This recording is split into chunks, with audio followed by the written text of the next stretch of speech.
This video, I had to share this thought with you. Last night I had a really good conversation with a longtime client of mine. We were able to successfully help him transition his practice, and he's now retired. But he and I were catching up last night, and he asked me a really great question. He said, you know, Sean, you've been working with these clients all over, you know, America, Canada, the Bahamas, Barbados for over 20 years. What is the overarching one thing that you could say is the biggest challenge that prevents dental offices from becoming as successful as they can be?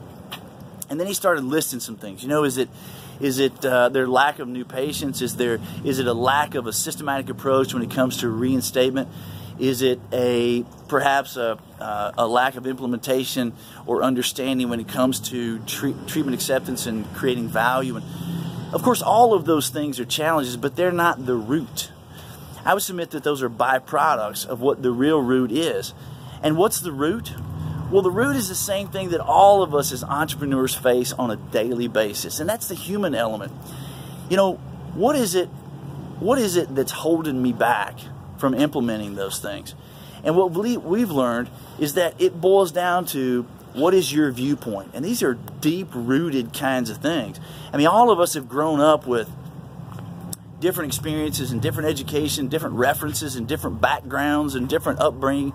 So we all kind of come to the table with our own view of what is maybe good or what is bad or what is right or what is wrong and all of those kinds of things. And that can limit your ability to go after success at the highest level.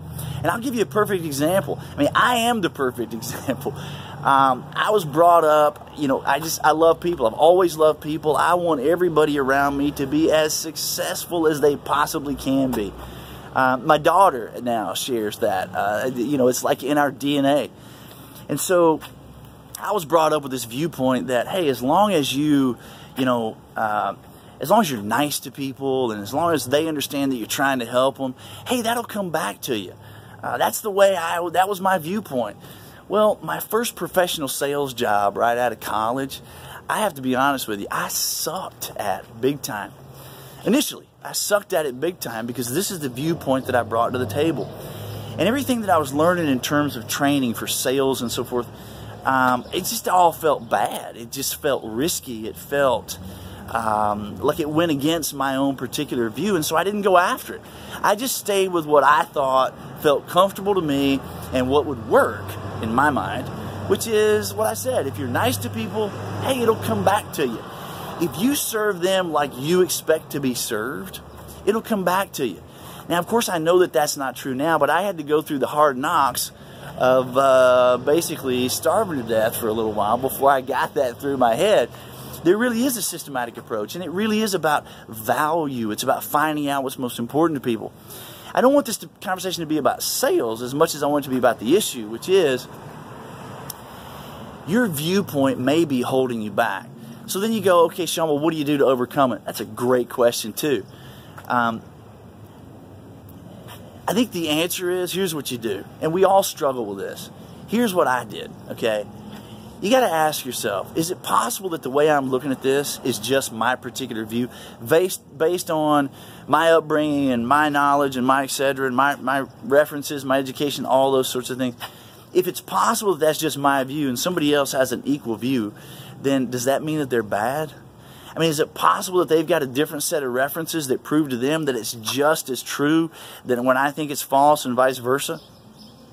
If I can begin to question what's going on in my own head first, and I'm willing to come to this point that, you know what, it is possible that that's just my view, then I can go to the next step and go, okay, then let me build some references based on somebody else's experience, based on what I can learn from them. Let me challenge my own viewpoint based on those references, and then I can begin to grow my practice by getting past whatever that particular viewpoint is. One thing's for sure, if that viewpoint is holding you back, you're not going to put your whole heart into it. And I've learned this over and over again. I got so many references for this. If you're not willing to put your whole heart into it, you are never going to be successful. But if you're willing to challenge what's going on in your own mind, then you can not only grow your practice, you can triple it.